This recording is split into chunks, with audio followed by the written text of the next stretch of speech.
Let's get started. Hey everyone, welcome. By way of introduction, my name is Melissa, first year MBA student at Kellogg School of Management and part of the DECODE team here.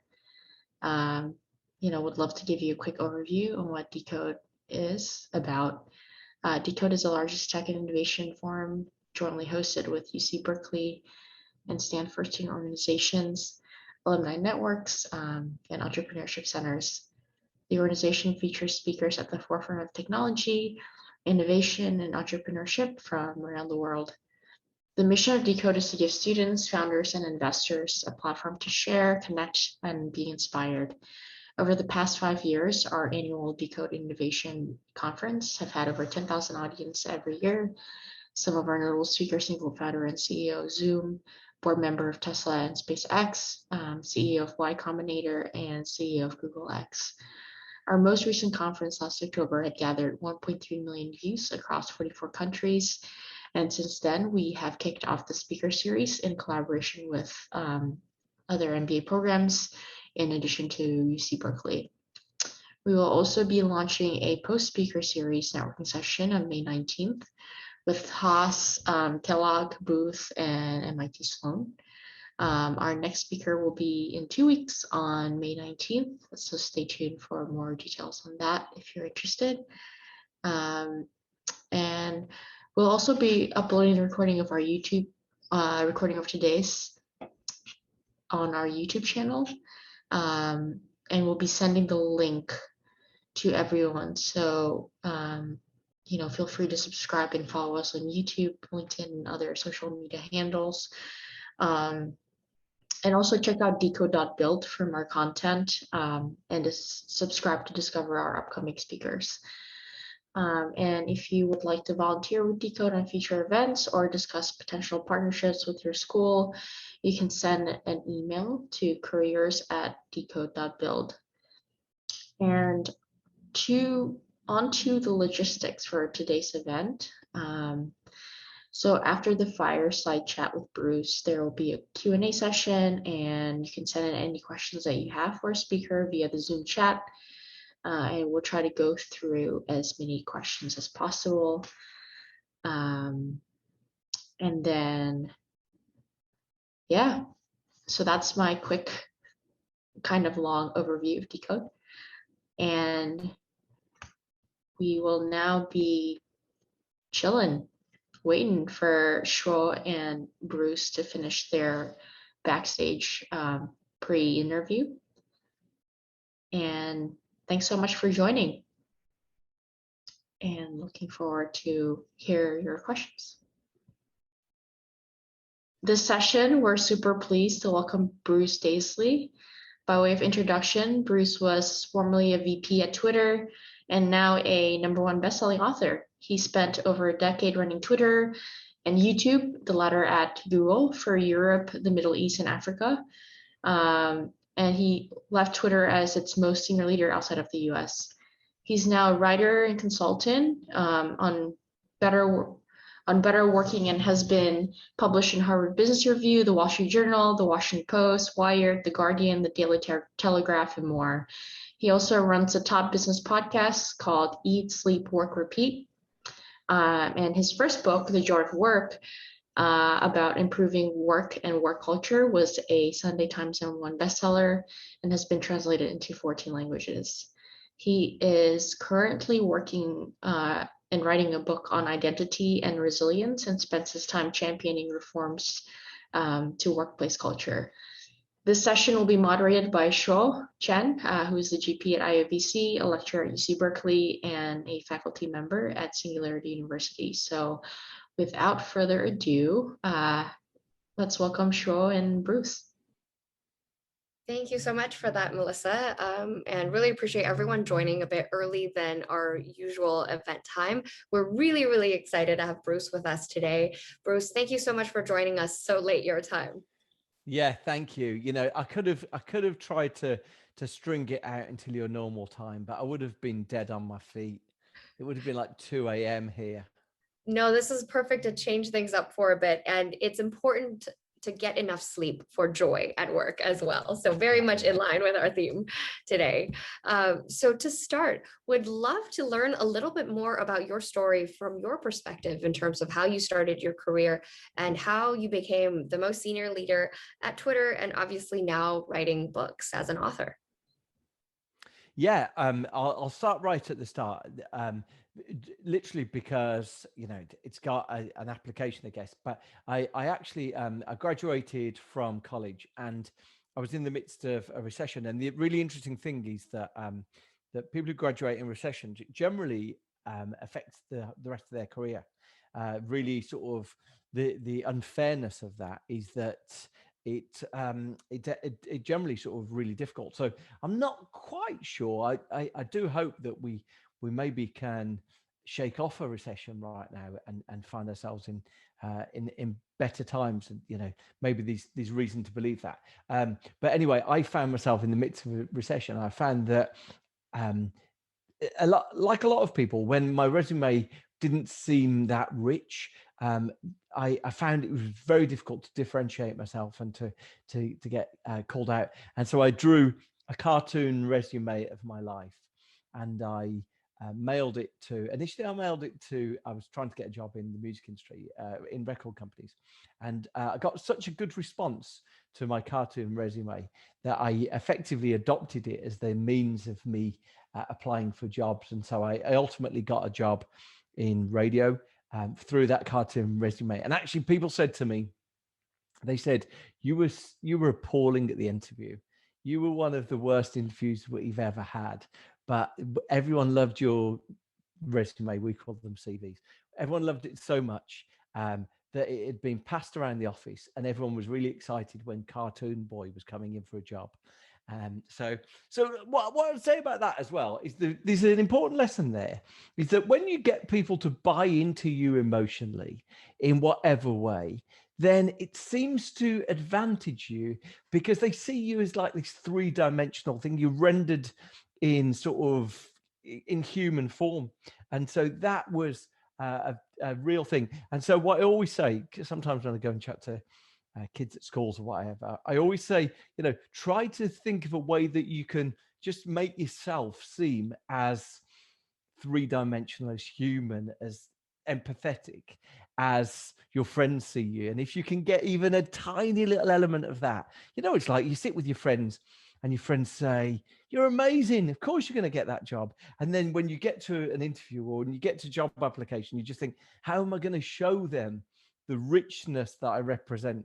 And so I was fortunate that cartoon cartoon resume did that for me. Anyway, along the way, I worked in radio, I worked in magazines, and then I found myself helping to set up. I applied for a job I got approached by a job at Google. Worked at Google for about 4 years, and then went to effectively set up Twitter in the UK, and worked there for about 8 years. So ended up sort of very strongly in technology, both YouTube, where that set up in at Google, and Twitter evolved a lot from, when I first joined and was working on YouTube, it was famous really inside the company for being dogs on skateboards. And I know that it's gone a long way from that. But the interesting thing about that was, as a result of the dogs on skateboards styling that it was given inside the company, no one wanted to work on it. You'd be really surprised about that. Inside Google, there's so many management consultants, there's so many people who they sort of follow the truism of follow the money, get yourself associated with the money. No one wanted to work on YouTube.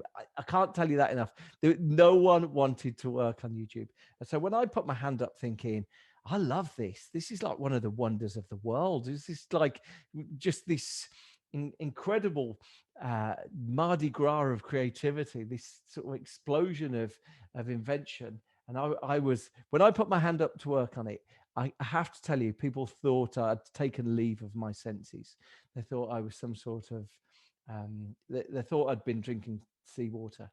And so anyway, but the interesting thing I'll teach you there, sorry, I've rambled for a little thing, but here's what I learned there. I worked at YouTube for Google, and about 4 years. And at the time, they were hiring a lot of people. And effectively, you know, while we don't see tech firms as this, they're actually they're very heavily resourced bureaucracies quite often.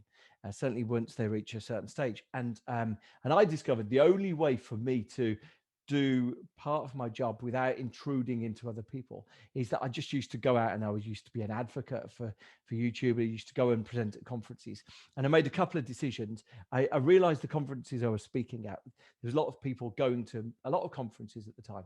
So I made this rule for myself: I'm never going to present the same deck twice. And so that was my rule. And so, you know, I might be doing 3 conferences in a week, but people at the time would tweet or would be posting on LinkedIn. I saw this guy on Monday and he's doing a completely different deck today. And that became my big thing. I wanted to be the highest rated speaker of the day. And I wanted to feel like I was doing something new. Now, there was so much new stuff to talk about on YouTube. And that got me approached by Twitter. Twitter said, we've seen you at a few conferences. We'd love you to come and do that here. So, you know, I guess all of that has got a similar thread alongside it. It's sort of thinking about how you can articulate, whether it's the proposition of me, a resume in a different way, or trying to sort of bring a freshness to the message. So I think if I was trying to sell myself, that's what I would claim here. That's amazing feedback, especially not being comfortable and getting complacency around, oh, I have this amazing presentation, I'll do the same thing over and over again, but constantly rethinking how you can do this much better. So thank you for that. Would love to ask you a little bit more about the early days of YouTube, because obviously, as you shared, no one else wanted to work on YouTube at the time. And now if you just look at the sheer numbers, the number of hours that the average person spends on YouTube per day is astonishing. So would love to hear more about what that experience was like. Yeah, I mean, you know, at the time, it's very difficult to reimagine. But at the time, Google had just paid, I can't remember now, 1.6 billion 1.5, for $1.6 billion. yeah, yeah, Yeah. for YouTube, and it was regarded at the time that was a mind-boggling amount. But in addition, such was the cost of bandwidth at the time that it was believed that Google was probably the only company that could have bought it and could run it. And you know, and it was regarded as this thing where 2008. So it was regarded as, okay, Google's taken it off the table to prevent anyone else doing it, but how on earth are you going to make this work? The costs of running it are so extreme, and how on earth are you going to make a business out of this? And especially because the content was divided into a couple of things. There was a lot of pirated content that was ripped from other sources, and then there was the Charlie Bit My Finger style sort of home stuff that, you know, for every Charlie Bit My Finger, there was a billion things that weren't as good as Charlie Bit My Finger. And so people were like, what even is this? It's, you know, it's sort of like, there was no production quality or anything like that to it. And of course, now we go, well, now we go, well, of course, you know, like quality is going to fill the gap, and you know, the new creatives are going to, but you know, none of that was obvious at the time, or it wasn't as obvious as vividly. The really interesting thing about working both at YouTube and at Twitter was that, to a large extent, the real joy of working in those places is when the companies are small, really, because things are sort of being made up as you go along. I remember this is quite a macabre example to give, but I think it's an illustration of how complex these things are. There was a time, so we're probably going back a decade, where every time that there was a mass shooting, and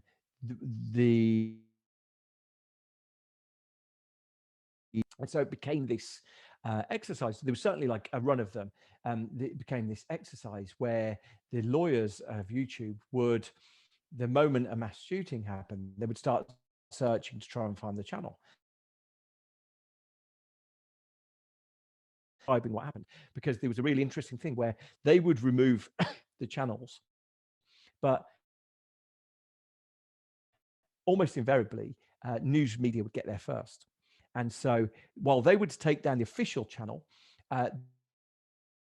the news media would re-upload it. and the same content was allowed to be there. And it's like, it's a really interesting philosophical question that where they would say, in itself, the person's channel there is hate speech, but the moment it's re-uploaded by MSNBC or ABC or whoever it's uploaded by, it becomes reportage.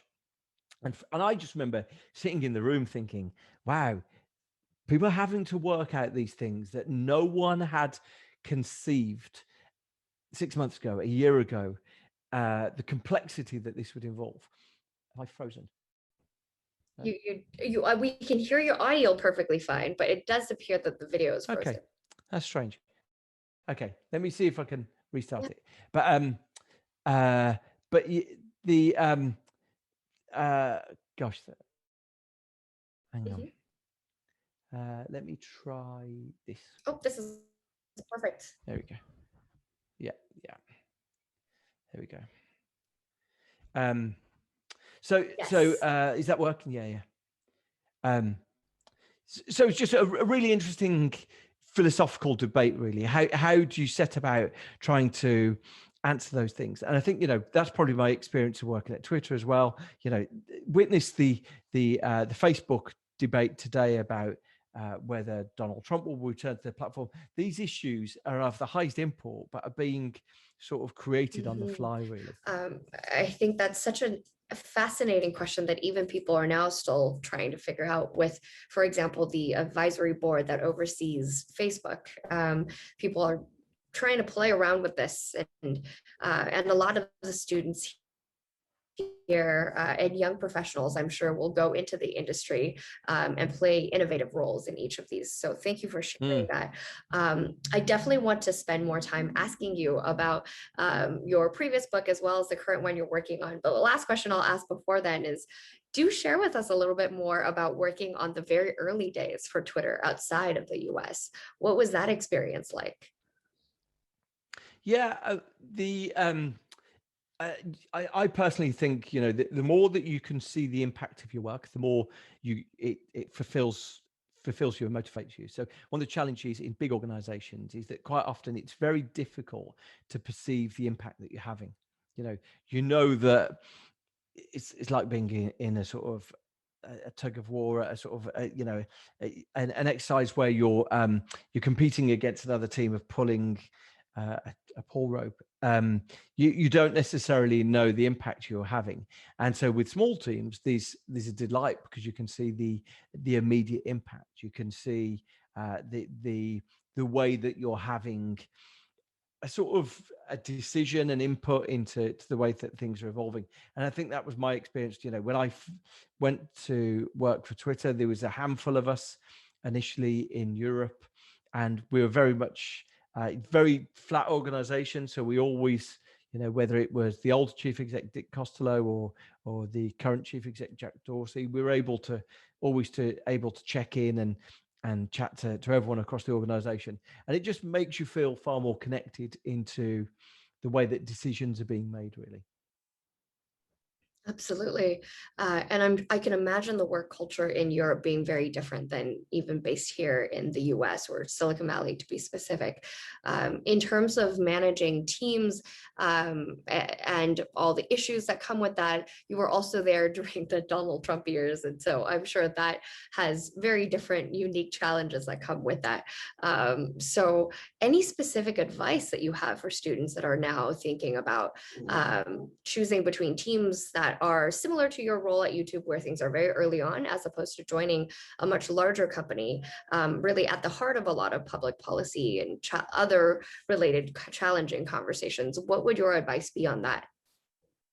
Yeah, one of the challenges that you discover is that tech firms that are of a huge scale, you often find yourself, it can be really dispiriting unless you're forewarned and forearmed. So I remember vividly, the firms do become bureaucratic the bigger they are. And so the way that might have an impact for some people is that you join the organization and you realize very quickly there are are rules and there are limitations for how quickly you can escalate. I remember being in one session with some Googlers one time, and someone said, they were mid-20s. They were just coming to terms with the fact that you were only able to get promoted every 2 years, and so all of these companies have a certain number of levels to them,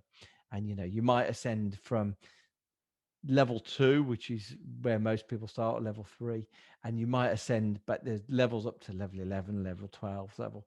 And what you realize is, okay, for me to get to level 8 is going to take me 20 years. And you're immediately presented, I think, the idea of meritocracy is far too complicated for us to debate now, because these many bad things with the idea of meritocracy. But the idea of being promoted on merit and developing your career on the back of your success is probably something most ambitious people feel is the righteous reward for their hard work. And what happens is you often find people experience a degree of dissonance, because you've joined a big firm, you really want to get on, you've got a contribution to make, but your voice isn't being heard at the level you're at. You're at level 3. The reality is no one cares. Not that I'm saying that, but these people feel that no one cares. They're like, I've got to be at least a level 6 before anyone listens to me. And they do the math and they're like, I can't be a level 6 for 6 years. And what happens is you often find people in a state of managed depression, I would say, where people are sort of presented with all manner of material benefits and all manner of perks and rewards, and they think, oh, I should be happy. I don't understand. Sometimes called affluenza.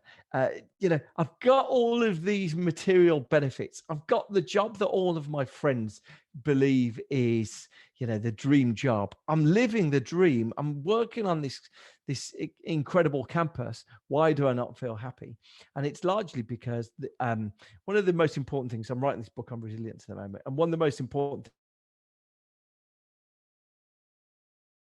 feel like you've got no control over your job, when you feel that nothing you do matters, it just has a really big impact on our sense of well-being and our happiness. So look, that's a miserable thing for me to say, but here's what I'd say is that the more you can try to find a job that's going to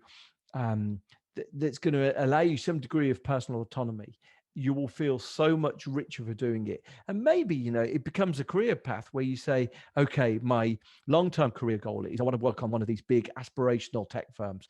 But actually, in the short term, my apprenticeship might be better served by building some capability in smaller, more nimble firms, and kind of up-leveling myself at somewhere that's going to put me on a steeper growth trajectory. People would come in who'd worked at other firms, and because those other firms had been in such a growth clip, they'd ended up doing jobs that were above their initial capability, but they'd grown into them. And so when those people consequently came and joined big tech firms, they were able to bridge over at a higher level. So, I guess my point overall is that I wouldn't underestimate the importance of feeling a sense of sort of personal motivations and personal autonomy in your I role. think that's really good career advice, and also a really good transition point for us to talk a little bit more about your book as well, The Joy of Work, especially because earlier we were talking about the importance of being in a job that you find meaningful, but also one that you can make meaningful contributions to. So would love to learn a little bit more about how you transitioned from running Twitter to becoming an author. Yeah, so what happened? Confusingly, the book's called Eat, Sleep, Work, Repeat in the US and The Joy of Work in the UK. I don't know why. Had I known that choosing a different title would have caused me 2 years of explanation, I wouldn't have done it. But what happened was this. I've always been fascinated with first-hand experience with something that a few of you might have experienced, but if not in a working environment, then certainly, you know, in a classroom environment, that there's certain teachers who made lessons fun. There's certain teams that you're on that seem to be fun. I was really interested in the energy of all of that, especially when it came to a professional capacity. I worked my way through college a little bit, doing sort of bar and restaurant work to earn a bit of money. And I was really struck by the fact that you join one place and you'd think, I'm going to have so much fun here.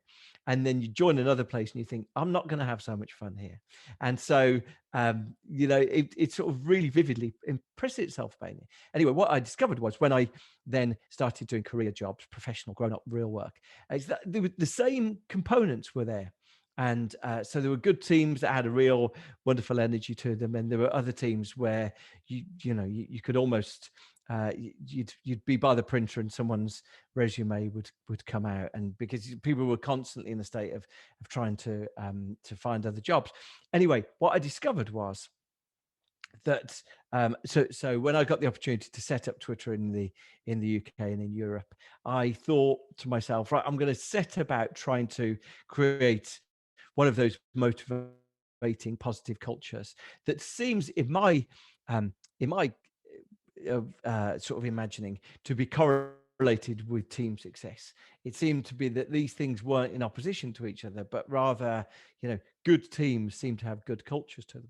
So that's what happened, and I became interested in that. And what happened along the way, I'd worked at Twitter for about 5 years, and this culture that I'd patted myself on the back about, and I'd told myself that I'd done a heroic job, the culture took a turn for the worse. And it no longer felt like a competitive advantage. It felt like something that didn't feel right. People were quitting with no job to go to. And what happened at that point is I started thinking, okay, what do I do to help rectify this? And at that point, I started a podcast. And what I discovered about at the time, the podcast was probably about 5 years ago now, but the podcast at the time allowed me to contact people I admired and ask them to talk to me. And you know, if you pick up the phone, if you email, you know, I had Scott Galloway on there a few weeks ago, sort of NYU Stern professor. I've had Professor Adam Grant on there in the past. I've had Patty McCord, who was one of the writers of the Netflix culture document.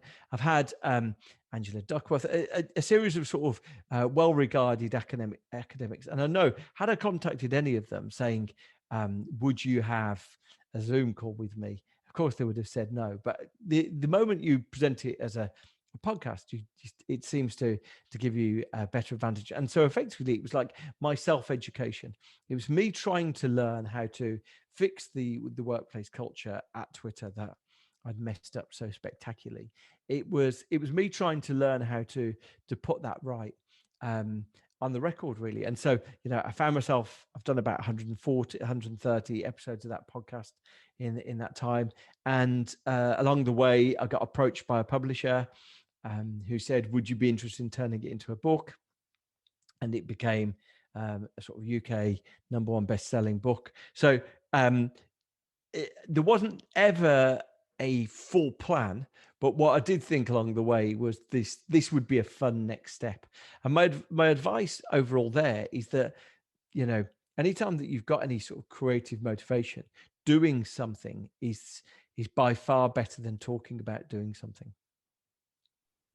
I think that's such good advice. Figuring out the balance between consumptive versus productive habits, where instead of just consuming content, that you're doing something about it. So that's awesome.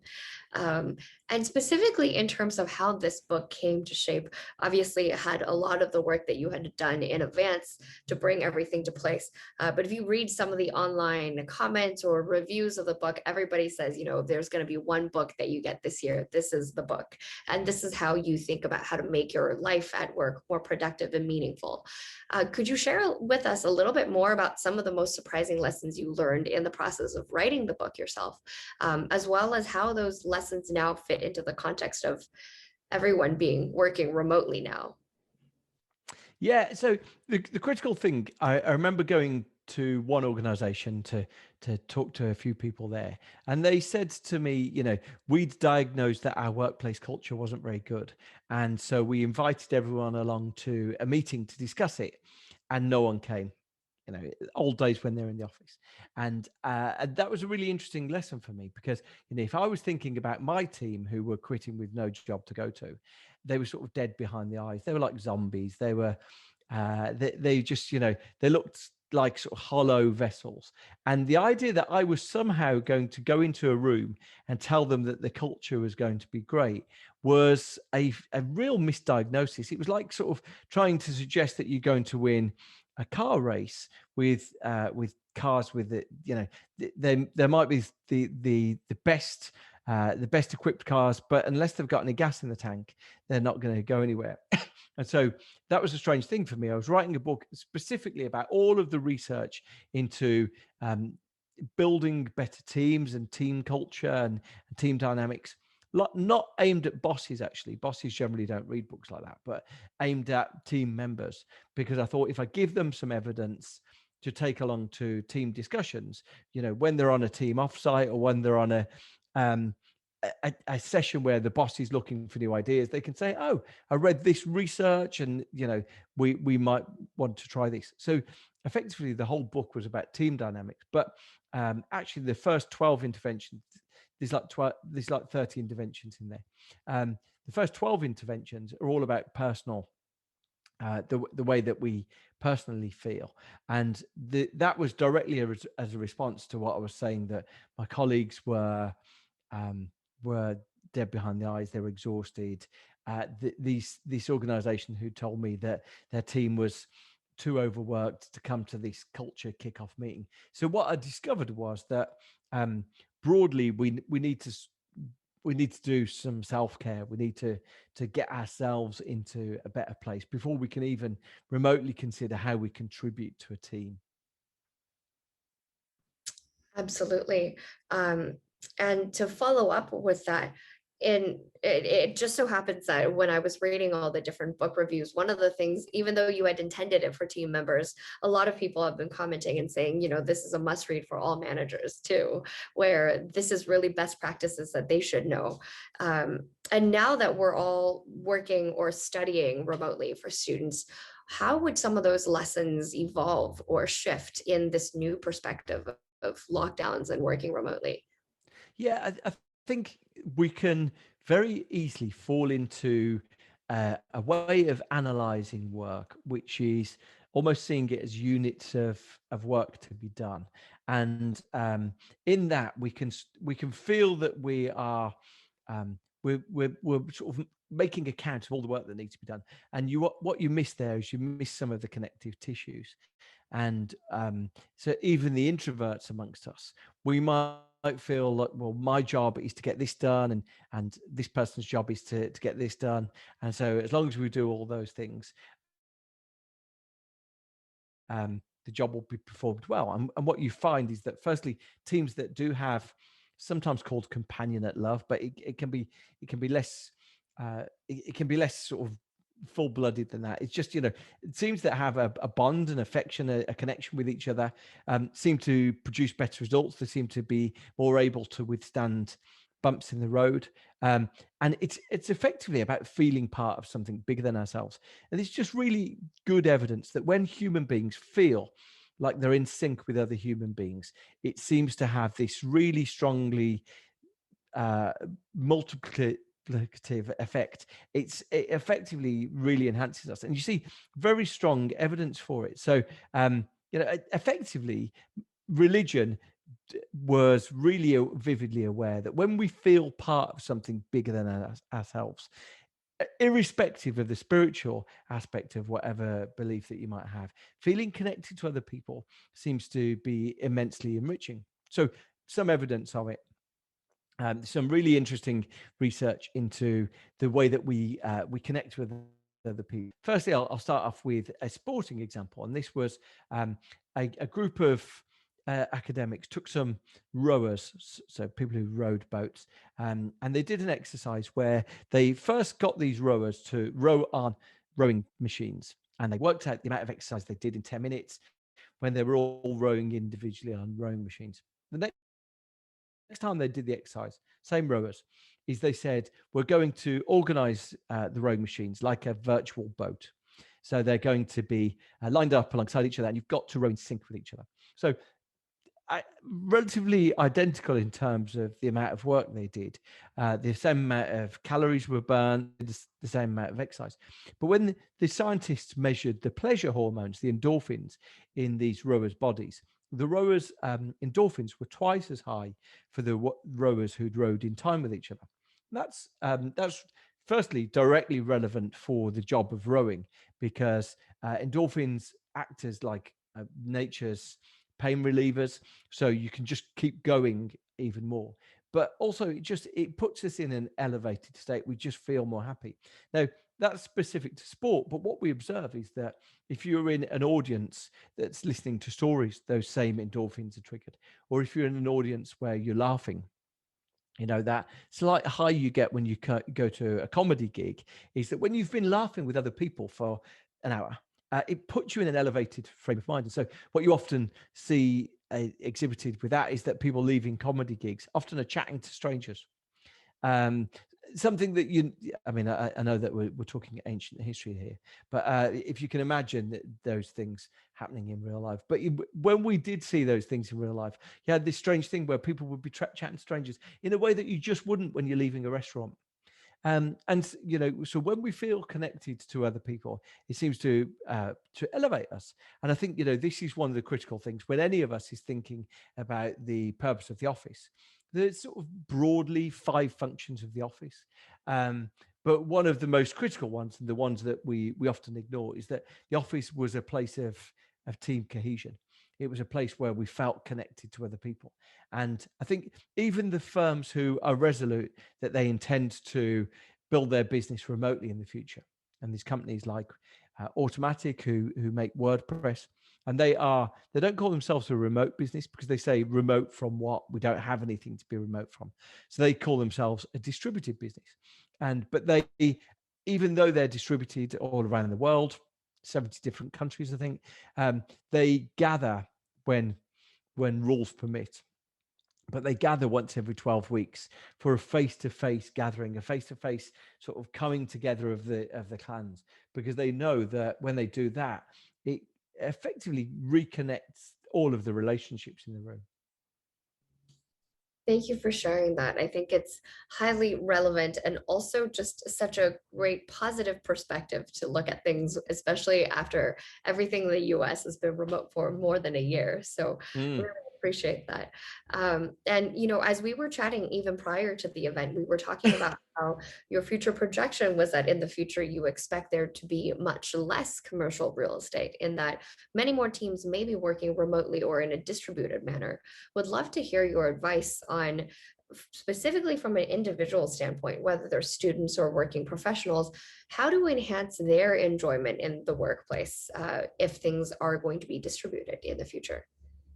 Yeah, well, I mentioned these sort of 5 functions of the office, and one of those functions of the office is a place of learning. So the way that we often get this expressed is that workers earlier in their careers often say that they're more willing to go to the office and spend more time in their place of work than those later in their careers. So it may well be that we go to a different model of working where people at the outset of their careers might be far more willing to be in and around the place of work, but not necessarily later in their career. So we're definitely going to see sort of the roles played in a different way. I think what we do know is that the functions of the office are going to be delivered in different ways. One of the roles of the office previously was to meet people by appointment, and obviously to a large extent I think we've discovered that even though virtual meetings aren't exactly the same, sometimes they have really strong advantages to them. The ability to get a wider range of speakers, or to hear different voices is one of the upsides of that. So one of the things that I think we're becoming aware of is that remote working has a diversity and inclusion element to it. It's that probably we didn't necessarily fully respect previously, but I was chatting to one organization today, which is and I was chatting to their it's their support group, their resource group for people who have got disabilities, and they said it's been transformational for them because they've felt that for the first time they can just focus on doing their job rather than being encumbered by the lack of access to buildings or the fact that people couldn't necessarily see things. So, most certainly remote working has been a diversity and inclusion upside. I just think, probably there are more broad elements that we've not fully taken on board yet. So it's going to be interesting how this evolves. I do think that the best firms will be thinking, how can they protect some degree of team cohesion, irrespective of how they configure their offices. Absolutely. And the fact that we can have you here at this event today, even though you're based in London, and we can have all Yeah. these attendees from around the world, is one of the silver linings to everything that's happened. And I think there's a really important thing to that. So I was reading some research that newsrooms that broadcasters had given, and they said because there was now no longer a stigma of people dialing in remotely from their homes, they'd seen their ability to get more spectacular guests had gone up. Now, in the old days, if someone was promoting a movie and you couldn't get them in person, then they wouldn't have shown anything from that person. But now they've found themselves able to get correspondence and people to come in and offer commentary on news stories. And because there's no stigma in people dialing in from home, they've just created a better product. I think that's a really interesting thing. There was a mental hurdle that was holding us back, which was we were perceiving that somehow someone not being there in person was significantly inferior. Now we've overcome that self-created mental model. We can actually see that, okay, the quality of the content is far more important than the location of the speaker. That's such an important point, because everyone being able to dial in from home has also been great from a bonding perspective to meet people's homes and pets and family members and children and all of that. So that's been great. The last question I will ask you before I start taking some Q&A, I've already seen some questions in chat and DMs as well. The last question I will ask is, I know you're currently working on a book on resilience. Can you give us a quick sneak peek of some of the things that you're working on? Yeah, there's a really interesting thing when you look into the spirit of resilience. Resilience is a phrase that really has exploded in usage in the last 5 years. And it's largely because that there's been a lot of forces that have tried to ascribe to individuals the responsibility for demonstrating strength. And so the book, and so and these there's a strong reason for that. So one of the ways that we might see resilience articulated is things like people books like Grit or Mindset, where people suggest that actually it's the application that you bring to a situation that determines the outcome. The really interesting thing about Grit and Mindset is that all of the data in them is regarded as far from proven. Growth mindset, this Carol Dweck stuff, while it's laudable, it's a lovely philosophy to have in life. There's no proven replication of that work that doesn't involve Carol Dweck. And so, it's a really interesting one because you'll struggle to find any philosophy that has pervaded schools, universities, the highest academic institutions, and yet the evidence for it is more than a little shaky. And so, notions of resilience are really comforting and become the dominant philosophies in life. But what you discover about resilience is that resilience is only ever exhibited as a collective trait. Groups of people can be resilient, but you struggle to find any individuals on their own who exhibit resilience without the support of groups.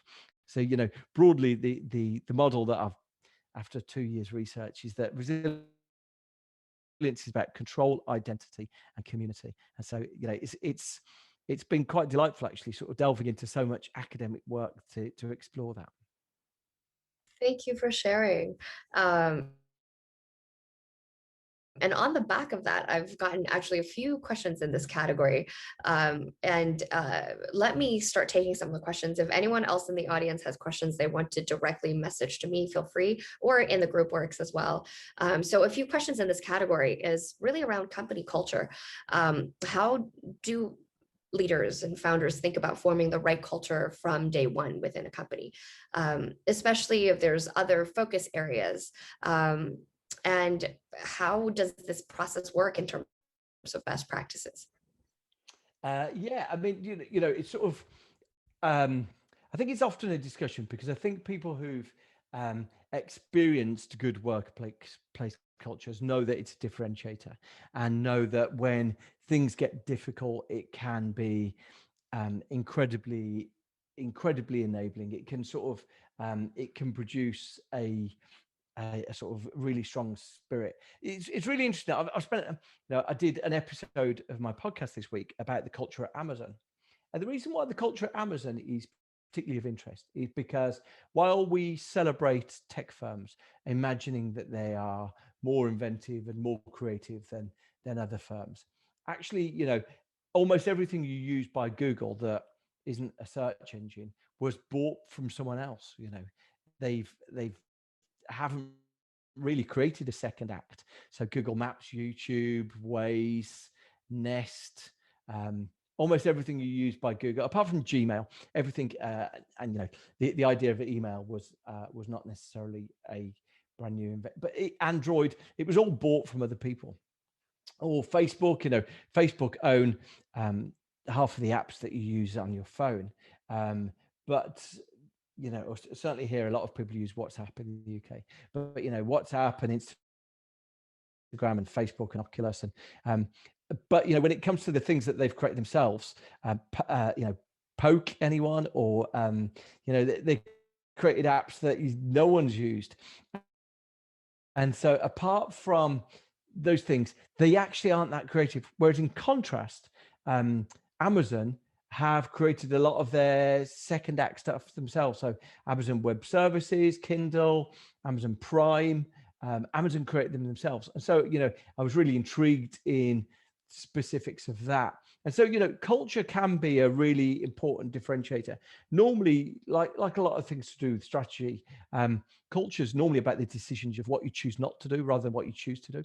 And so, culture can be a huge advantage, definitely, if you're trying to get going. But I think there's a lot of mystique about getting it right, really.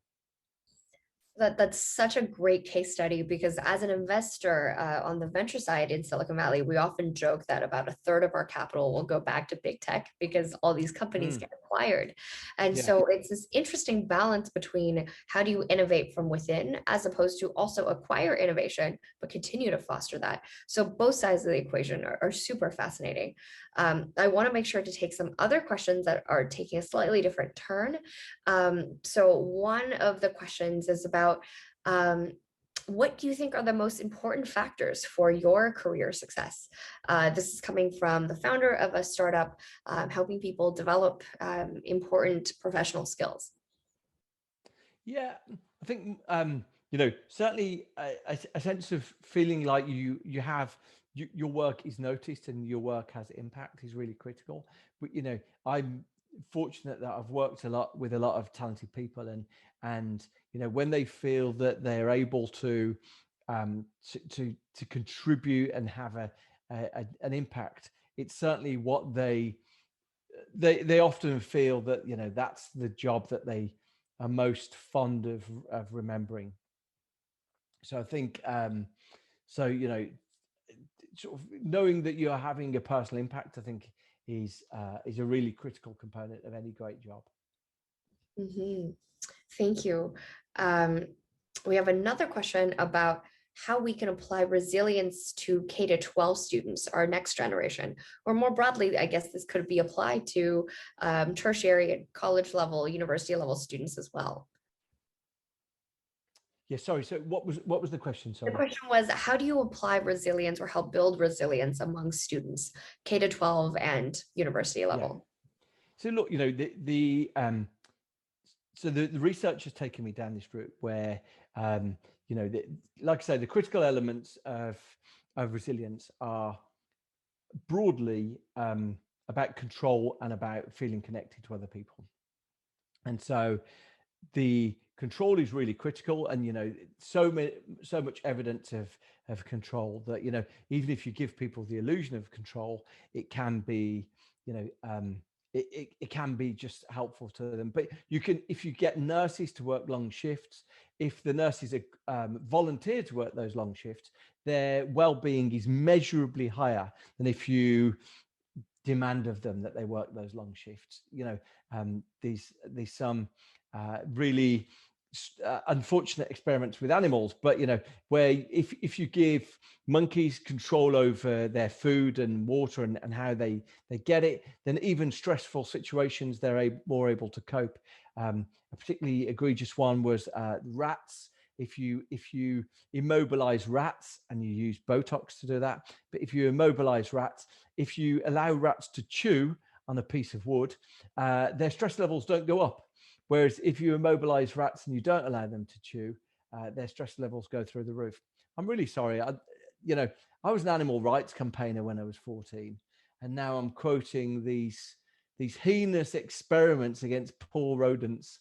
But there's something we can learn in it when you've got some degree of control, and you'll witness this. You know, today I was speaking to a professor who studied adverse childhood experience, and what often happens is when we have trauma in childhood, we often seek for big personal control. So one of the things that correlates with adverse childhood experiences is firstly the use of all substances, but in his work, the use of performance enhancing drugs, steroids and things like that, because people, when they get the ability to assert control over their situation, it's a compensatory measure. Anyway, so control is really critical. But the most important thing, I think, more than anything, is a sense of connectedness. And, you know, this is where identity comes in, feeling like you feel that there are people who share things with you, that both individual identity and social identity. So what I mean by that is that feeling that you're in a group of people who get you and understand you, and or people who feel like you, and you can draw strength from them. And I think that's the thing that certainly we can most easily neglect.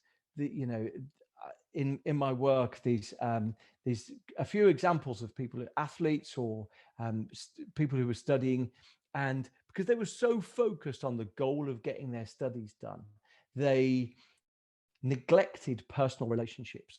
Really easy to do, because you feel like, I'm going to get back later. Once I've just done this, I'm going to get back to that.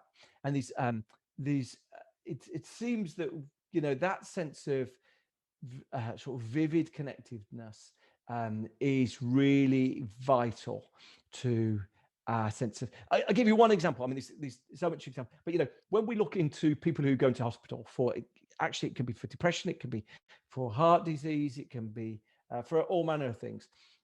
One of the best predictors of whether that person will recover or not is how many groups that they reported feeling part of before. So if someone says, oh, you know, I'm a part of that chess club and cycling club, and, you know, I always hang out with my family at the weekend, 3 groups, and their recovery rate is remarkable. If someone reports not being part of any groups, then their recovery rate is incredibly depressingly low.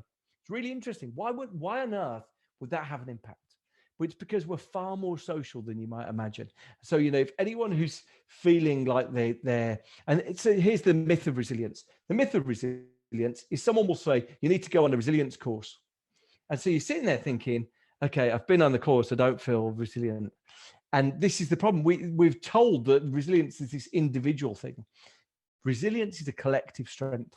And so the best thing that any of us can do is say, you see this really vividly, but the best thing that any of us could do is say, how can I optimize to find a group of like-minded people and do that once a week, twice a week? Here's another example. Here's this really strange paradox. people who are afflicted with massive natural disasters, you'd have thought that this would be trauma that would afflict them for the rest of their lives. They report the affinity and the bond and the leveling and the shared identity with the people who go through it. They often say, wow, you know, I feel like I'm in this elevated state. I feel, you know, connected. People often, when you ask people after wars, that they'll say, I kind of miss those days.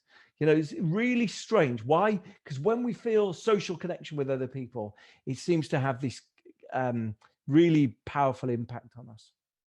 I really love the example that you shared of the groups that people are part of and how predictive it is of people's recovery. As it also relates directly to one of the latest questions asked in the group. It's, you know, to what degree you think we can start to measure resilience and culture in the workplace.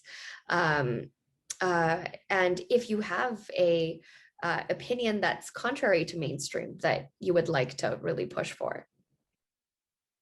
Yeah, I mean, look, you know, the biggest thing is that, you know, I as an illustration of this, I met one organization who'd introduced a mindful minute at the start of meetings.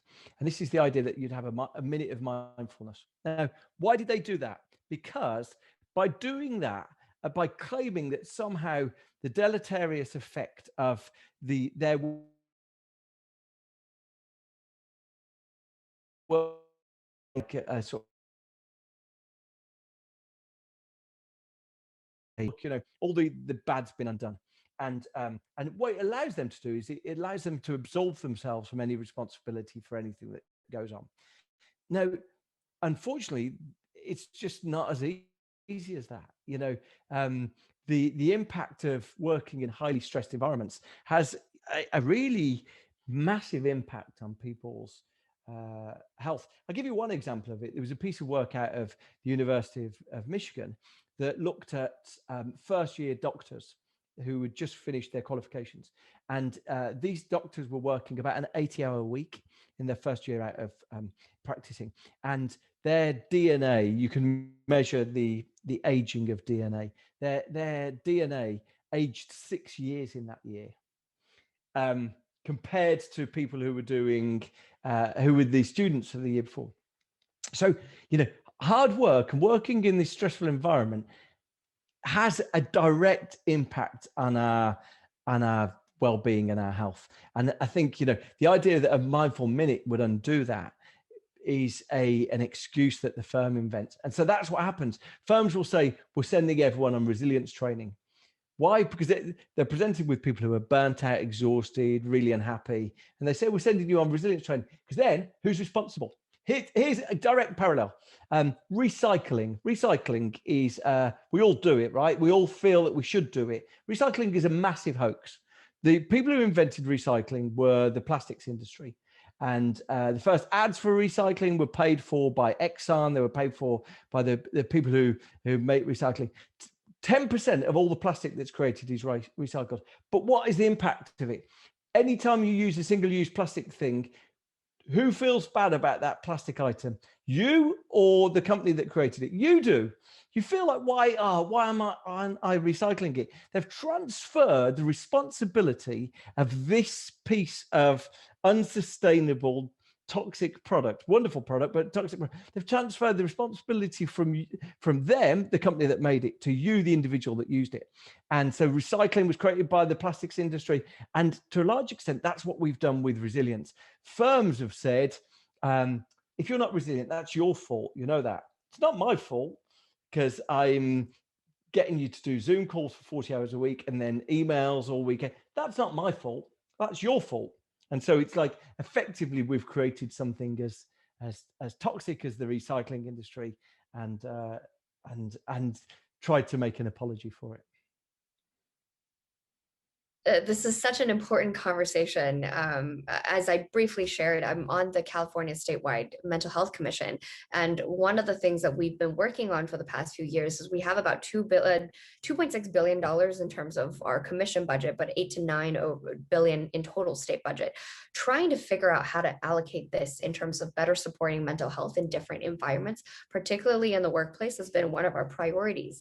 And I think what you just shared is so important. In addition to actual individual responsibility, also thinking about the role of the employer in all of this. California is actually the first state in the US to adopt voluntary workplace standards around mental health and well-being. And so it's something that is starting to emerge as a conversation, but clearly not enough of. And so definitely. In Burke Harris is like the head medical officer of California State or something like that, and she's an expert on toxic stress. She's written books on it and all manner of things.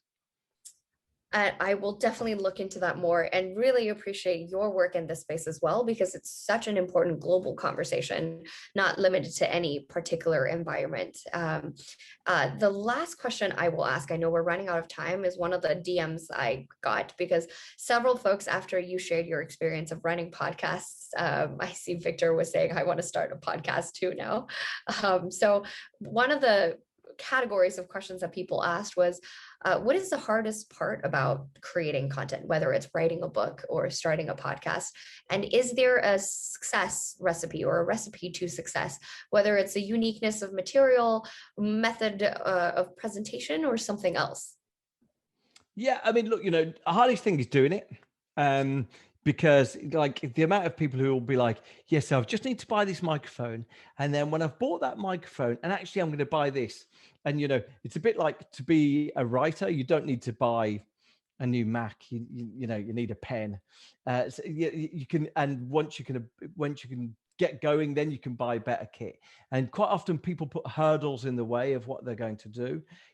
I think I adore TikTok, and there's so much really interesting stuff on TikTok that it might be someone says, okay, actually that's going to be my angle, that I'm going to do things in that way. Or look, podcasts are helpful because it allows you to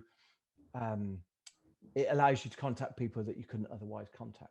I was fortunate. Effectively, it's a great way if anyone sort of is going to work in a startup somewhere. One of the core arts of working in a startup is growth hacking, trying to work out a way to get your growth figures up. And that's what you're literally doing with podcasts. So, I found Apple or various places promote podcasts. And then so you then contact those people saying, can I ask how you promote podcasts? And they said to me, Apple said to me, oh, you need a big guest. Well, my podcast was about workplace culture. So who on earth am I going to get? A few years ago, would have approached the host of The Apprentice? God, no. And so, no, but who are you going to get? And so, am I frozen again? Oh, you are. About that. Why is that? Anyway, weird camera issues. But, so, who exactly, who you going to get? And so, actually, I, one of the founders of Twitter, Biz Stone, I contacted Biz and I said, would you come on, Biz? He went, yeah, of course. Then I went back to Apple and said, I've got one of the founders of Twitter. And they went, great, we'll promote you. Well, then I became the #1 business podcast for like a month and a half after that. And so it was just little things like that where, that wasn't the reason I did it, but just trying to find little ways to sort of hack some success became actually a really good business lesson. Really practical advice. In fact, one of the DECODE alumni from the DECODE team is now running product for Himalaya, which is one of the largest audio podcasting platforms. They're headquartered out of Shanghai, but they do a lot of work in the US as well, and Europe more broadly. So that's another great point of connection where hopefully DECODE can be helpful with your podcast and with anyone else in the audience who wants to start their own podcast. and really appreciate your comments on how to think about leveraging social media and technology to better spread important messages as well. That's definitely an important conversation, particularly in terms of thinking about resilience and elevating public voice to hopefully leverage that to influence more change for corporates and much larger institutions. So thank you so much for that. I know we're really at time and it's already very late your time, Bruce. So thank you so much Thank again you. for making the time in your late evening to spend time with us. And we look forward to learning more about your book when it comes out. We'll be sure to send all that out to our mailing list when it's out. Thank you so much. Thank you for having me. Absolutely. And, thank you. Thank you, everyone. Bye-bye. Take care. Bye-bye.